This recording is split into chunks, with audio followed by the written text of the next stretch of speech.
Welcome to War of the Stars, a Star Wars podcast, coming to you every week from deep within the Outer Rim, far.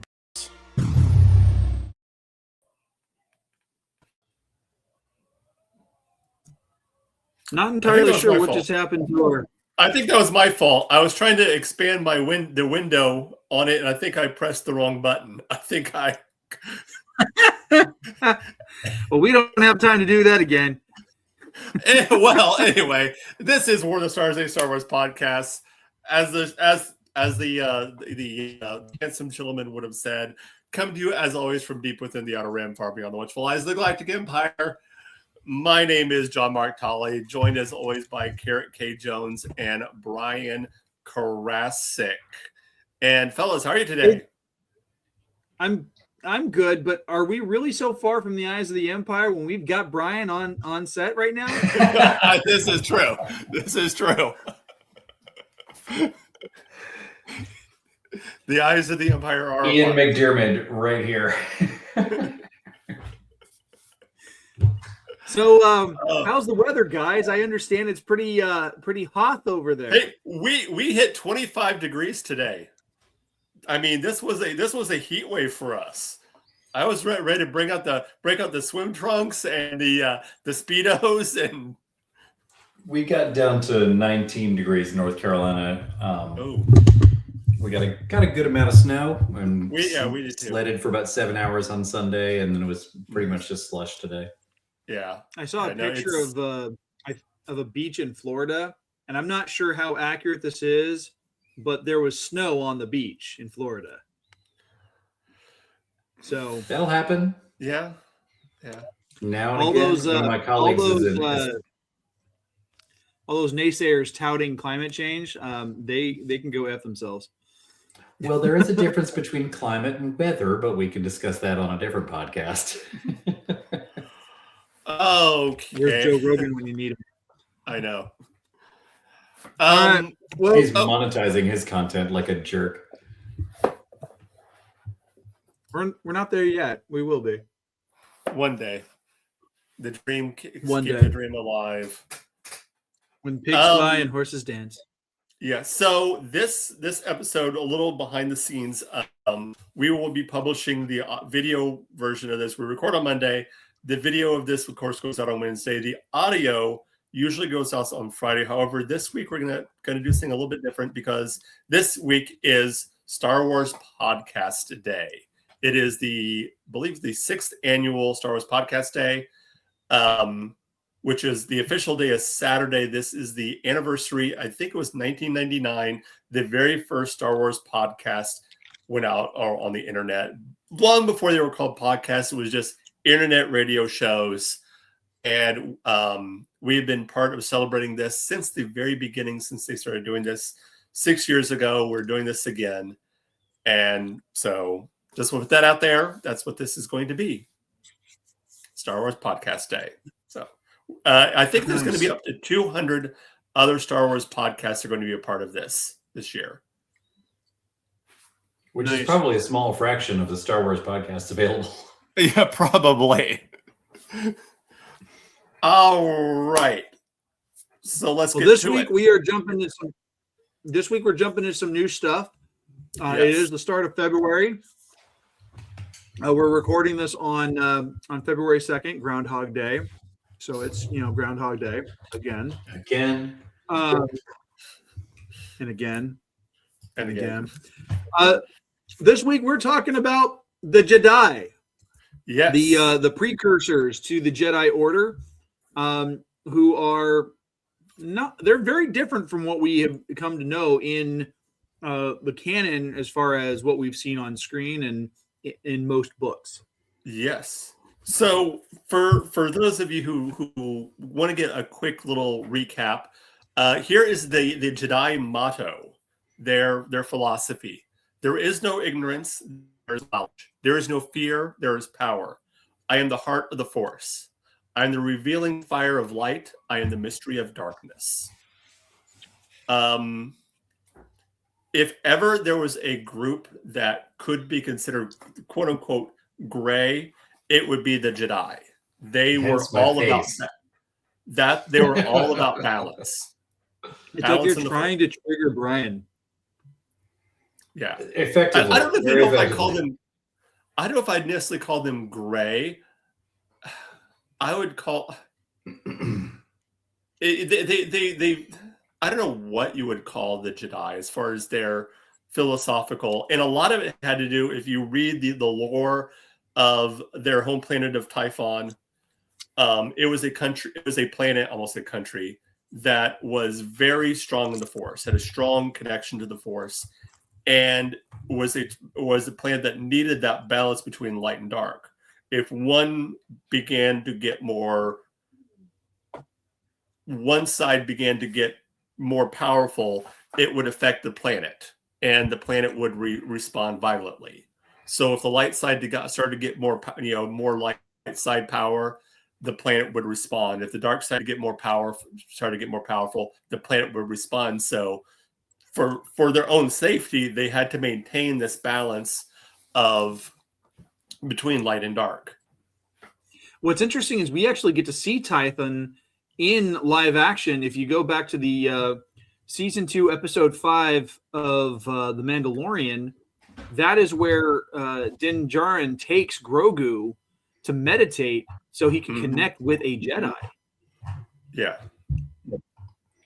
When did we first see the Jedi Order introduced? And when did we first learn the concept of these evil moon?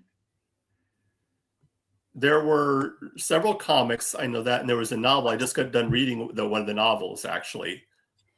I wonder if the authors of this order had read the Dragonlance saga before or after they came up with the ideas of moons representing light and dark aspects. The light and the of dark. magic. Yeah, I don't know.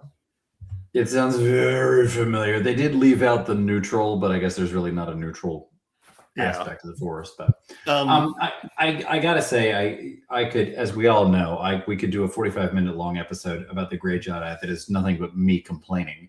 So I'll spare us all that. I do like the concept. I'm making an effort to be open-minded about this sort of thing, and I do like the aspect of a fictional belief system which allows us to look at it from different angles.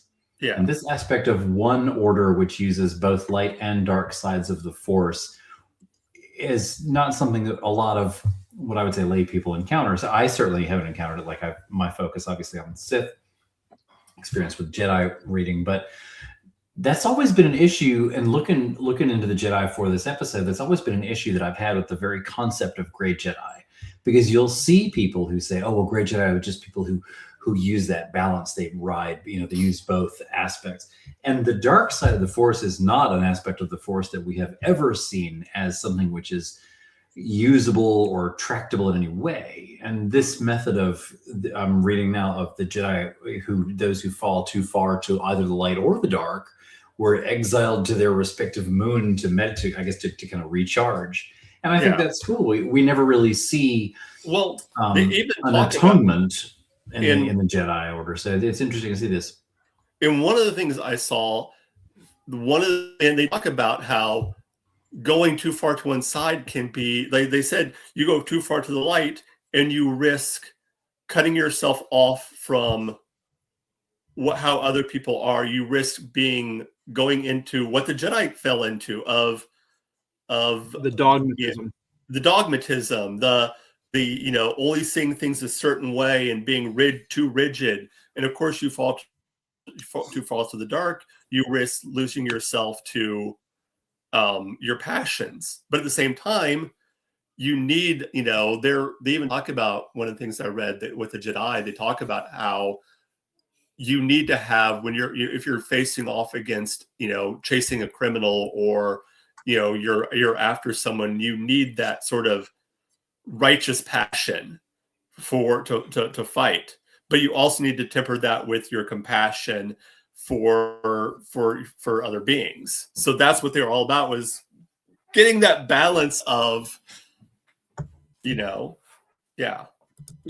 the two. Well, the thing that struck me about this whole thing is, if you go back into the lore of the Jedi,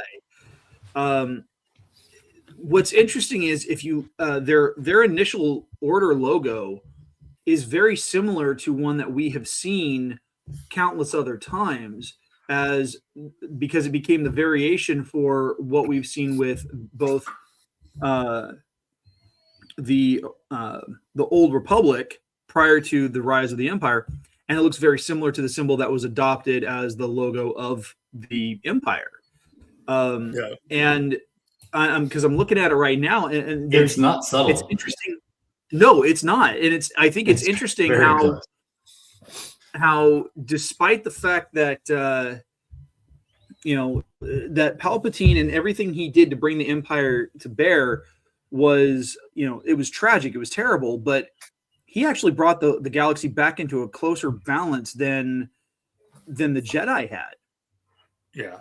And I hadn't considered this, and the fact that he uses a variation of this logo for his new government says a lot about how much history he understood and how little the Jedi understood. Yeah. Because I'm looking here, like the Jedi dealt with civil war as well. I mean, first of all, they worshipped two deities. Both were the namesakes for a pair of moons. Yes. That were formed over Tython. One was Ashla, which is light side. The other one's Bogan, which was dark side. And they had Bogan, also a derogatory term for a bum in Australia. You don't say. I do. But what's interesting is just like it makes me wonder just what the trigger was to cause it to the Jedi to veer off and go. I mean, obviously they're just in namesake alone, they're connected to the Jedi Order. So it makes me wonder. A lot of it has to do with the Cotton Empire happened. The Infinite Empire is what that came, and we're going to do an episode on the Rakatans. But in short, they were a species that had a very, very strong connection to the dark side, and made the Sith look like little babies. They look goofy, though. They do look goofy, but when you get into their history and with what they did, they were cannibals, and they viewed the dark side and the Force like the Jedi and the Sith both kind of view the Force as a tool and an ally and something they can use. For the Rakatans, the Force was they viewed it the same way we view fossil fuels.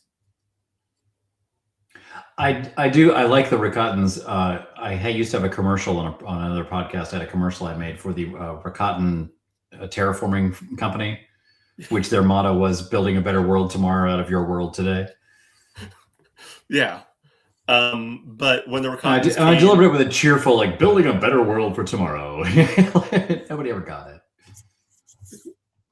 Oh, that's very much the Wayland-Yutani slogan. Yeah, I like a Force Hound. That's going to be interesting to get into the Rakatans. I think that.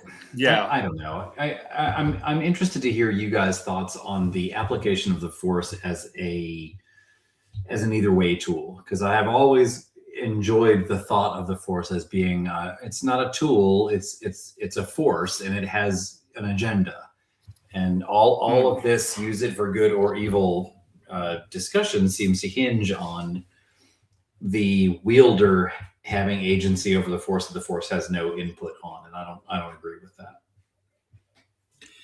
Well, I mean,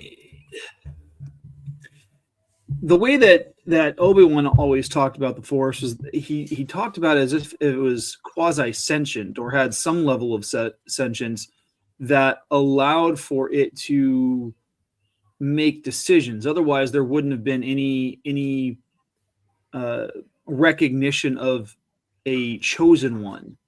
And granted, the chosen one is a tried and true trope of the fantasy and sci-fi genres, but even still, if the brought about a vision of someone who is supposed to bring balance to the galaxy,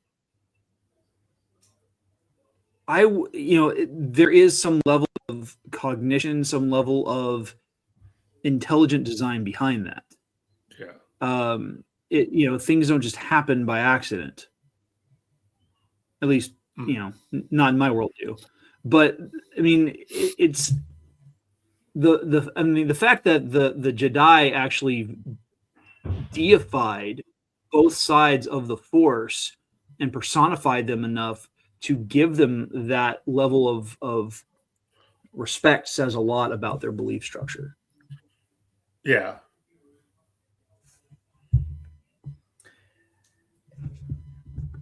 It would appear to me, though, that their concept of the dark side is not compatible with what we see of the dark side in modern day. Do you think that the dark side of the aspects of the Force have changed over time, or aspects of the storytelling have? I don't know, maybe both. Yeah, both sound. I mean, because you have to understand, everything evolves over time. I mean, let's take Christianity, for example. Christianity started roughly 2,000 years ago, give or take a decade or a century. Give or take 33 years. And some of the practices that were put in place are practices that are not seen or used today, or they have been modified. So case in point, the sacrament of baptism, for example. Baptism comes from a Greek word meaning, the Greek root is baptizo, meaning to submerge, to put under. And, I was raised in a Baptist upbringing, and we still, handle baptism with that submergence. A lot of Protestant churches do. However, I'm currently attending what we locally call the Dutch Church, but it's a Christian Reformed church, very Calvinist in its teachings, and they actually teach a sprinkling baptism. Presbyterians do something similar, which is on par with what the Episcopalians and Catholics do, and that is considered baptism, quote unquote. But it does not uphold the root of the tradition of why it was being applied, because when you see that being done in the Gospels, Jesus is participating in what was a Jewish ritual before going into the temple, of going in, becoming ceremonially clean, on top of whatever needed to be done at the sacrificial level. And for him, it became a symbol of a once for all, hey, I'm putting to death the old self, which became a symbol for modern day Christians. But over the millennium, it has been adapted and changed and altered in such a way. From a full submerge to just kind of a rinse. More of like a dabbing. It's like, let me flick Having some never water been at moistened in any non-secular manner, I'm not familiar with the nuances. But within Star Wars, like, we have an objective. Like, I mean, we're still in touch with who wrote the Bible, so to speak. Like, the facts of the matter are, like, canon is less debatable in Star Wars in that the author is. And that's also because we're dealing, especially with this particular topic, we're dealing with an organization that existed more than 30,000 years before the events of the core films, the original trilogy. Yeah. And so there, and just like with any ancient religion or any ancient culture or peoples, context and continuity gets shifted and changed depending on what survives and what doesn't. You mentioned climate change, Garrett. I wonder if there's force change over 30,000 years. Can the population of the galaxy's mores and use of the force, or just the method in which they exist, affect the way in which the Force exists. Yeah. And that's It's a entirely symbiotic possible. relationship. It has to be, right? Like if Well- 30 people well, are and swimming like- in a river, then the river is unaffected. But if 3,000 people swim in the river for 30,000 years, the river's going to taste a little different at the end of the day. Well, and like I said, you talk about symbiotic relationship. That's kind of what you had with the Jedi and the planet of Tython. It was this symbiotic relationship that required them they're almost forced to maintain this balance, because if they didn't, like I said at the beginning of the episode, the planet would react, and you would have these violent force storms. They talk in the books and in the comics about these violent force storms that would arise because it would react whenever one side of the force began to kind of overtake and become too powerful. So the Jedi, these people that live there, kind of were forced into some symbiotic relationship of this kind of almost forced balance. And it wasn't until they had to leave the planet that you kind of have this split between the light and the dark become more prevalent. And again, jumping back on recent Earth history, that doesn't sound too far removed from the Protestant split from the Catholic Church in the 1600s under Martin Luther. I mean, that was a big deal. That was a huge deal. And I'm not sure where to quantify the Catholic Church on this. Are they the dark side users with their I think that depends on who you're talking to. I mean, I've frequently joked when I've encountered people I never considered Catholic before, and then they're, oh yeah, I'm Catholic. I'm like, oh, you mourn your faith. Okay, good. But it's kind of like you see that split because you see the differences in how the core beliefs change and alter over time, and you see how practitioners want to do things in a different way that is different from what is considered status quo. Mm-hmm. It was really interesting when you read about the Jedi, you find out quickly, especially reading the Dawn of the Jedi novel that I got done reading, is there are Force traditions that even predate the Jedi. They talk about the Bendu, and Bendu having predated the Jedi. So you even like even there are cultures that predate them. Bendu is the worst Tauran shaman I ever encountered. He was the worst part of Rebels for me. Like he's so concerned with balance that he almost kills himself and the only people who were his possible allies in a conflict. It's just so frustrating to me. A concept I was excited to see, and disappointed to see executed. Well, and I think that's part of the overall problem with the Jedi and their entire perspective for their practices. I mean, think about this. Imagine you are a practitioner of the Jedi, and you are going through a huge, tremendous loss, this huge amount of grief, which is pulling you further and further into the dark side. And you've got all these people sitting there saying, "Hey, well, hold on, you need to balance yourself out or be exiled."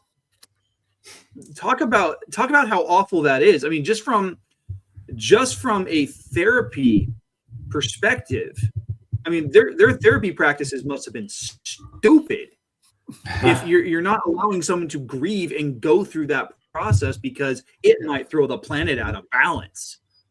That reminds me of, I've had opportunity dealing with a small child of my relation where she's upset, and I have found myself saying, "Calm down or you're going to get in trouble." Well, that's not helpful.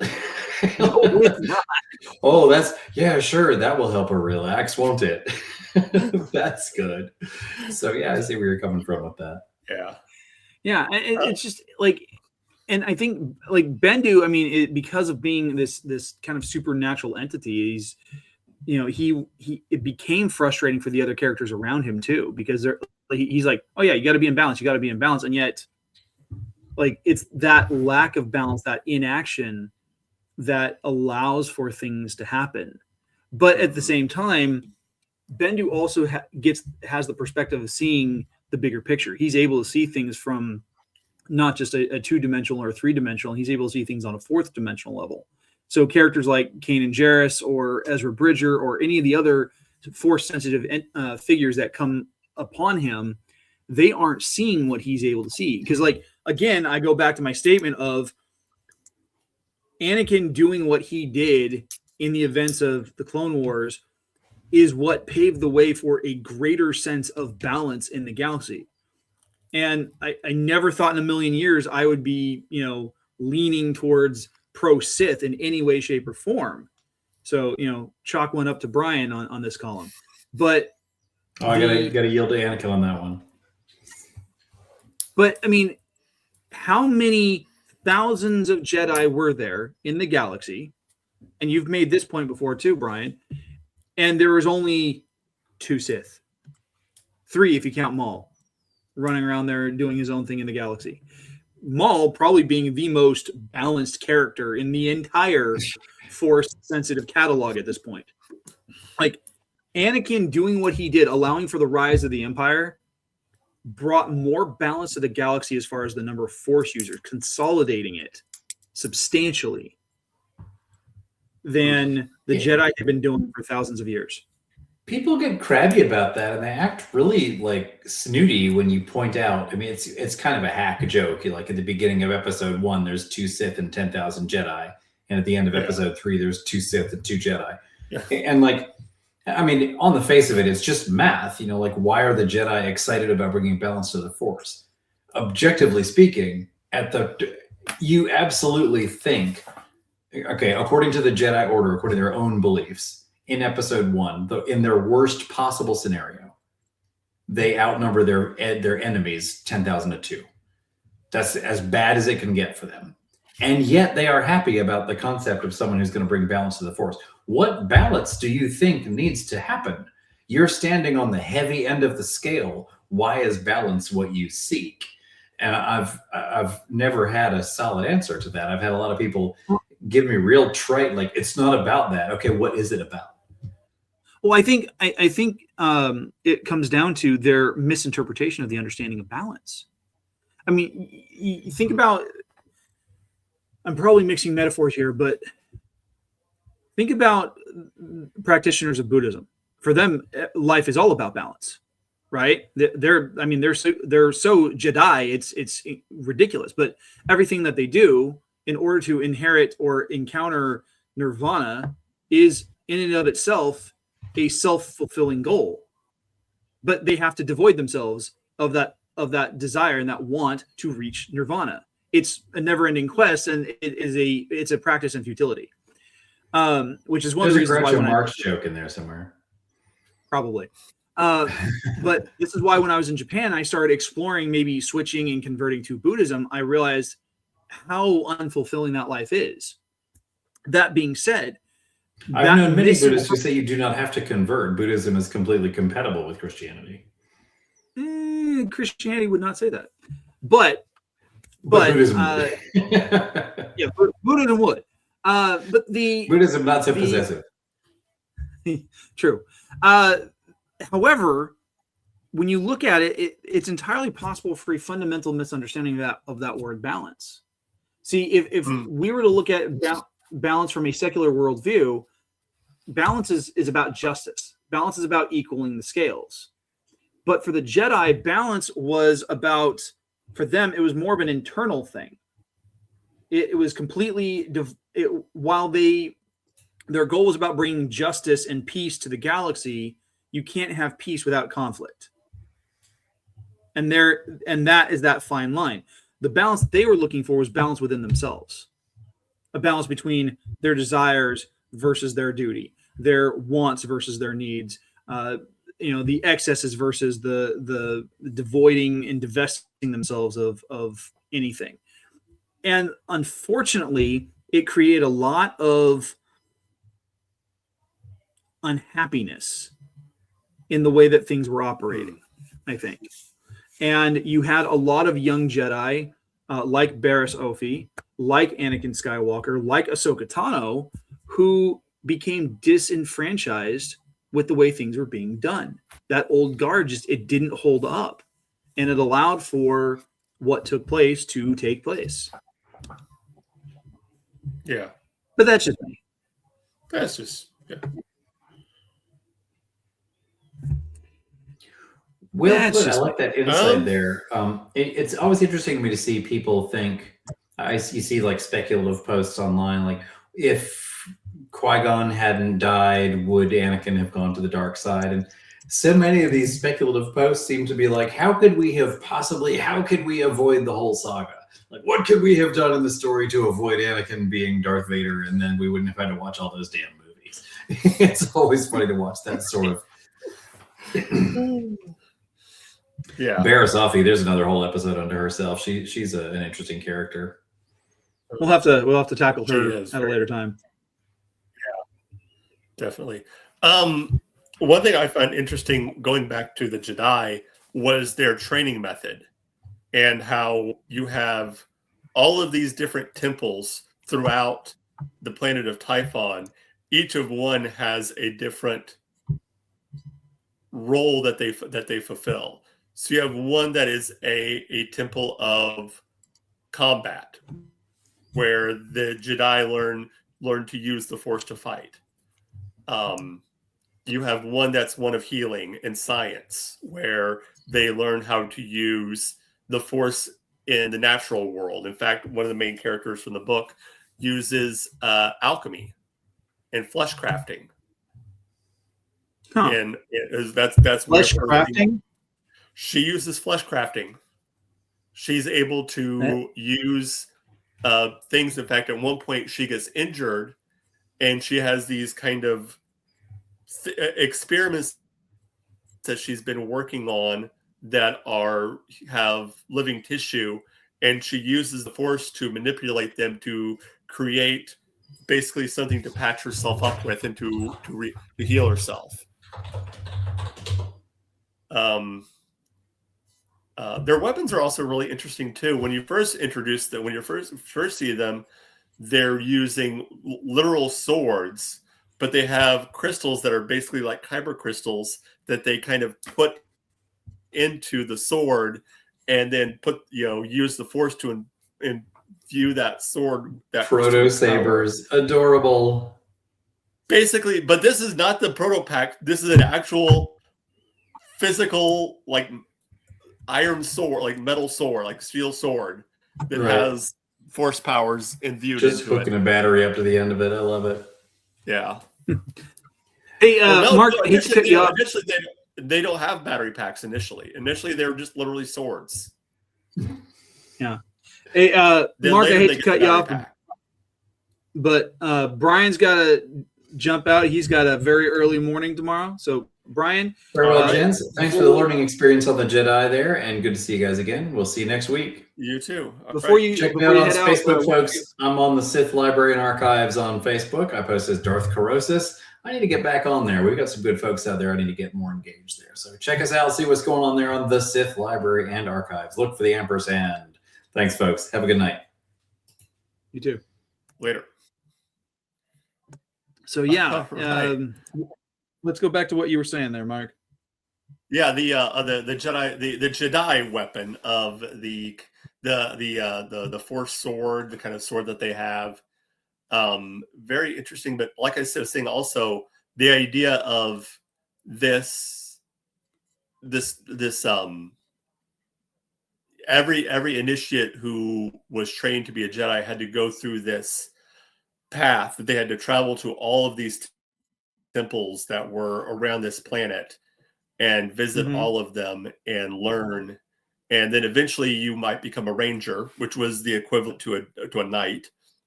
Or you might stay at one of these temples and just focus on that particular discipline. So whatever you felt you were the strongest in, whether that would be healing or combat or just learning. Yeah, everyone had a place. Everyone had a place, but then there were some who just, like I said, were rangers who went around and basically the Jedi did for that system what the Jedi would do later, which was be the protectors, be the what's really interesting is we've been reading this book is how there was, even at this point, there was some animosity between those who were not force sensitive, who did not live on Typhon, and the Jedi. Because they talk about how Typhon was such a rugged planet, such a difficult planet to live on because it had such a connection to the Force, that if you were not force sensitive, it was very, very difficult to stay there and to live there. Like, you needed to have some sort of connection to the Force to really be able to thrive on that planet, which led to a kind of a separation from those Jedi and the rest of the people in the Typhon system. Yeah.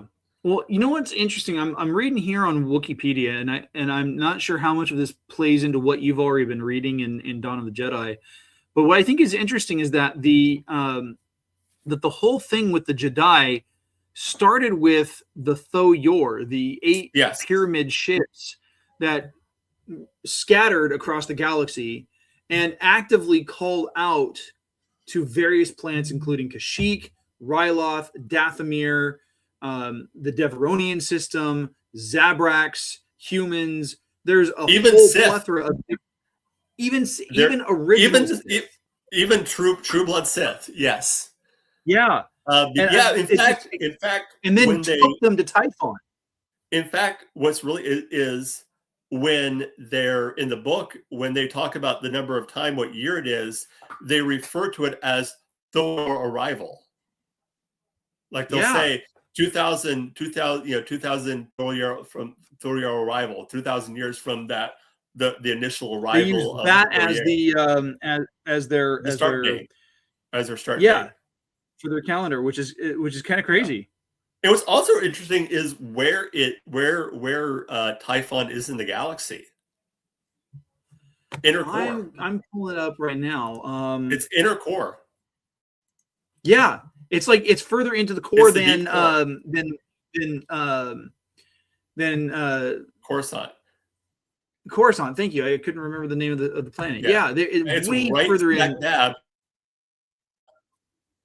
Yeah. But because it's so far in the middle, it's surrounded by all these different weird. Because it's so close to the middle, it's surrounded by all these weird phenomena that surround it. So it's almost harder to get to than even the unknown regions. Yeah, because there's all these gravitational wells and stuff like that all around it. Yeah, right. Yeah, it's just a very, very fascinating. I'm Garrett. Yeah. It is. I am pulling up the map right now. I'm hoping that I think this will work. Hopefully my ability to put it up on screen will work this time. Let's see here. Share screen. Simplified Star Wars map. Please tell me you can see this. I can. Woohoo! It worked this week. Hey. So if we're looking at it, here's Coruscant, which sits in the hub of all the major traffic lanes.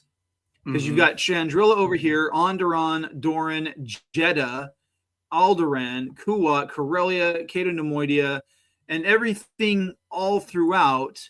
Here's Mortis all the way over here. Here's Ilum. Exegol is all the way out here. Rakata, Acto, which is where Luke was found at the end of Force Awakens. You've got all these different planetary systems. And then here, smack dab in the frickin' middle, there we go, is Typhon. And there is so much that could like that whole thing could be a great series if it was done well, like a great live action or even animated series. Well, they're talking But I about think it's doing a Dawn of Jedi. They've been talking about doing that for 10 years. That's true.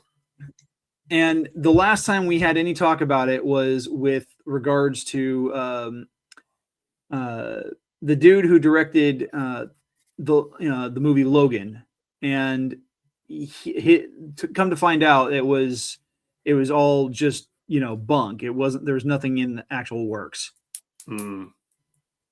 which is kind of upsetting. Yeah. See, this is probably one of the most easy to read Star Wars maps I have seen. Everything else, like it shows everything that falls within Hutt space. What's interesting though is Tatooine should be in Hutt space, and it's not. It's all the way down here. Oh.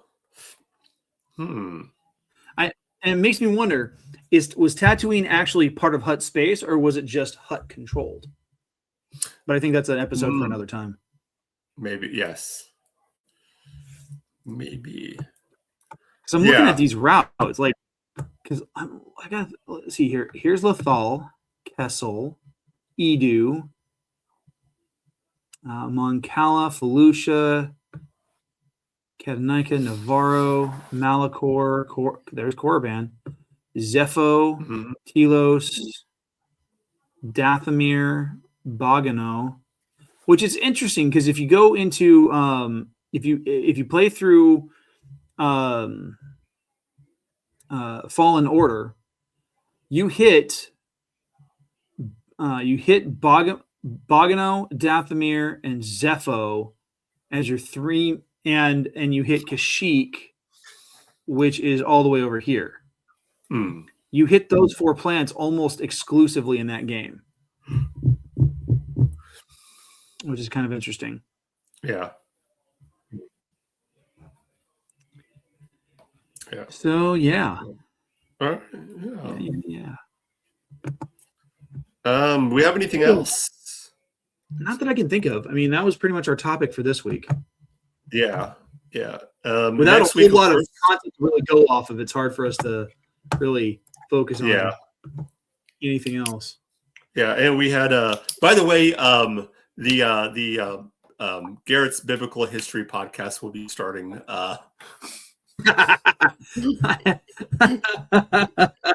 Well played, sir. Well played. Oh goodness gracious me. We've got some good episodes coming up in the next couple of weeks. We're only doing 3 for this month, and we're going to be taking a break at the end of February. I can't remember why though. Do you have something going on? I know the last the 22nd, is that a Monday? The 22nd. Let me see here. I'm looking at the calendar. It is. It's the 23rd is a Monday. Okay. I know I'm going to be out of town that weekend, but I should have been. I should be back Monday. Yeah. Yeah, you're gonna be out of the town that weekend, and we decided we just weren't going to do an episode just to make sure that you were able to get back safely, especially with all the weather that you guys have been having back east. Yeah. So. Cool.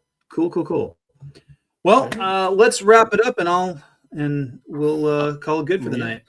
All right. Why don't you tell the folks out there where they can find you at, Mr. Jones? Well, you guys can find me on Instagram and X at GKJ_publishing, where I talk about my books. I talk about my show The Right Way on YouTube, which I will be doing a new episode this weekend. It'll be a live stream as I'm setting up for an event that I have going on called the Moonlit Revelry Ball. This is going to be equal parts Fantasy Con and formal dinner, dance, and ball. It's going to be a lot of fun. I'm going to enjoy it. It's probably the biggest event I've done in a very long time as far as an author. I will be doing a giveaway, or I'm going to be starting a giveaway on Saturday. I put together a box set. I will have some pictures posted here in the next couple days. But I finished it up on Saturday. It looks really nice for being, handmade and done on a budget, but it was a lot of fun to put it together. So I'll be doing that giveaway. I also Nice. am part of a show on Feast of Fandoms called Snackame, where we eat snacks and talk anime. So join us for that. Awesome. All right. As for us right here at War of the Stars, if you want to go hold of us, some ways you can do so. First of all, there is our email, warofthestars1@gmail.com. All other social medias, that includes Blue Sky, Instagram, X, and YouTube, is at War of the Stars 77. You can check us on Spotify and just search War of the Stars at Star Wars Podcast and find us there. If you want to support the show, ko-fi.com/War of the Stars or spreadshirt.com/shop/war-of-the-stars. Which reminds me, we need to do a show on Dash Rendar. I don't know why that came to me. Anyway, I think I broke Garrett. Anything else? Oh yes, Feast of Fandoms. As Garrett mentioned, we are a proud member of Feast of Fandoms. Check out all the shows on Feast of Fandoms, a veritable feast for the fans. Pretty much any genre of show, nerdy, whatever type of show, we got something for you. Yeah, that will do it for us this week. Check us out next week as we're talking the only Mace Windu. As always, remember, this is not just my Star Wars. This is not just your Star Wars. This is our Star Wars. Until next week, may the Force be with you.